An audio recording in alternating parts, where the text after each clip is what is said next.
cucur, lebih enak ditambah bubur. Pantang mundur walau hancur, kebaikan jangan terkubur. Shalom sahabatku dalam iman. Kita bertemu lagi dalam renungan pagi pada hari ini, hari Senin tanggal 25 Mei tahun 2020. Kiranya Tuhan memberi kita sukacita dan kesehatan serta rasa syukur yang tidak habis-habisnya karena segala berkat yang Tuhan berikan pada pagi ini bagi kita. Kiranya nama Tuhan dimuliakan. Mari kita mulai ibadah kita dengan doa. Tuhan yang baik, yang maha kasih, yang selalu menjaga kami dalam tidur kami, dalam aktivitas kami di waktu yang lalu. Terima kasih Bapa karena Engkau tidak pernah membiarkan kami sendiri. Bahkan Tuhan, Engkau menjadi pelindung kami. Engkau menggendong kami di saat-saat tersulit kami, di jalan yang penuh batu, di jalan yang penuh duri, dan di saat musuh banyak menyerang kami. Engkau yang ada di depan kami, bahkan melindungi kami, menaungi kami dengan kasih darah-Mu yang kudus Yesus. Biarlah Tuhan, kami menyembah-Mu selalu dalam hidup kami, dan termulialah Engkau dalam segala sesuatu Bapa. Di dalam nama Yesus Tuhan dan Penebus kami berdoa dan mengucap syukur selalu. Amin. Sahabatku dalam Yesus, judul renungan pagi kita pada hari ini, jangan membuat pertemuan doa menjemukan. Mari kita baca ayat hafalan bersama-sama. Firman Tuhan, waspadalah terhadap ahli-ahli Taurat yang suka berjalan-jalan memakai jubah panjang dan suka menerima penghormatan di pasar, yang suka duduk di tempat terdepan di rumah ibadat dan di tempat terhormat dalam perjamuan, yang menelan rumah janda-janda dan yang mengelabui mata orang dengan doa yang panjang-panjang. Mereka itu pasti akan menerima hukuman yang lebih berat. Tertulis dalam Lukas 20 ayat 46 dan 47. Sahabatku dalam iman, pertemuan doa seharusnya merupakan pertemuan yang paling menarik. Tetapi sangat disesalkan pertemuan ini sering diadakan dengan tidak semestinya. Banyak orang menghadiri khotbah tetapi melalaikan pertemuan doa. Dalam hal ini pun diperlukan pemikiran yang serius. Akal budi harus dicari dari Allah, dan rencana harus diadakan untuk mengadakan pertemuan itu supaya menarik. Orang lapar akan roti hidup. Kalau mereka mendapatkannya di pertemuan doa, mereka akan pergi ke sana untuk mendapatkannya. Pembicaraan dan doa yang panjang dan menjemukan tidak pada tempatnya di mana-mana, dan terutama di pertemuan sosial. Mereka yang penuh semangat dan selamanya sedia berbicara diperkenankan mengesampingkan kesaksian anggota yang takut dan malu. Mereka yang paling dangkal pengetahuannya biasanya berkata paling banyak. Doa mereka panjang dan dibuat-buat. Mereka menjemukan malaikat-malaikat dan orang-orang yang mendengarkan mereka. Biarlah permohonan yang panjang dan meletikan itu diadakan di bilik berdoa. Kalau seseorang mau berdoa demikian, biarlah Roh Allah masuk ke dalam hatimu, dan dengan demikian segala formalitas yang kering akan dijauhkan. Kristus memberi kesan kepada murid-muridnya bahwa doa mereka harus singkat, mengungkapkan hanya yang mereka perlukan dan tidak lebih. Dia menunjukkan durasi doa mereka, mengungkapkan kerinduan mereka untuk berkat-berkat jasmani dan rohani, serta rasa syukur mereka untuk hal itu. Doa teladan ini sungguh luas artinya. Doa itu meliputi keperluan semua orang. 1 atau 2 menit sudah cukup panjang untuk sesuatu doa yang biasa. Mungkin ada kesempatan di mana doa disusun dalam cara yang istimewa oleh Roh Allah, di mana permohonan diadakan dalam roh. Jiwa yang penuh kerinduan menderita batin, merintih datang untuk mencari Allah. Roh manusia bergumul seperti halnya dengan Yakub dan tidak berhenti tanpa manifestasi kuasa Allah. Inilah yang dikehendaki Allah. Tetapi banyak orang mempersembahkan doa dalam cara yang kering seperti berkhotbah.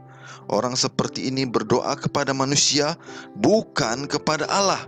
Kalau mereka berdoa kepada Allah dan sesungguhnya mengerti apa yang mereka lakukan, mereka akan terkejut melihat kelancangan mereka, karena mereka berkhotbah kepada Tuhan dalam cara berdoa.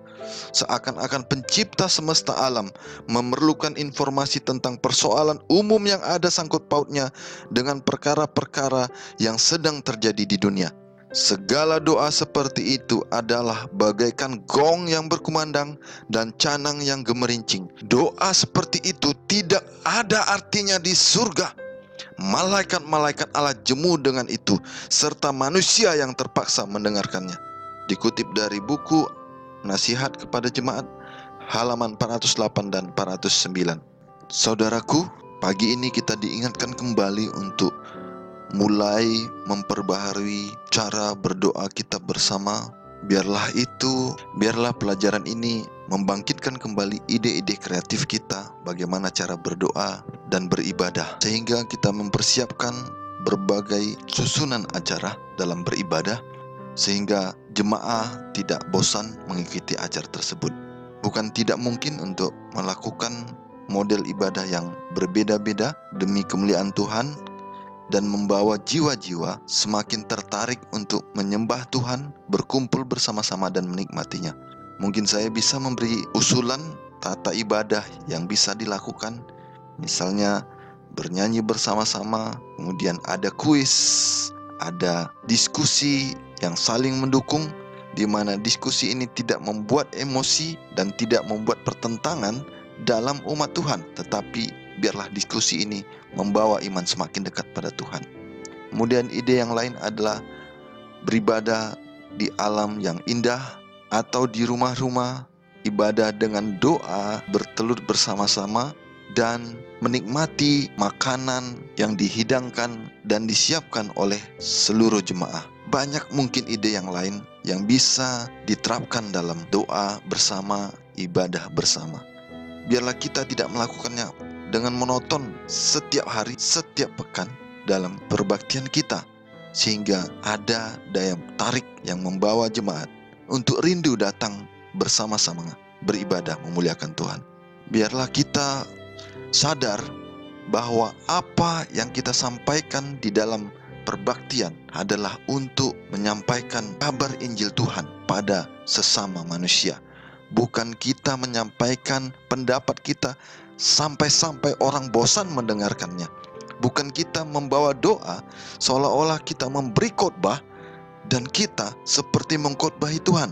Biarlah kita jangan menyampaikan permohonan kita kepada Allah seperti kita memberi perintah supaya Tuhan melakukannya. Biarlah nama Tuhan dimuliakan dan kita dibawa pada kesatuan hati.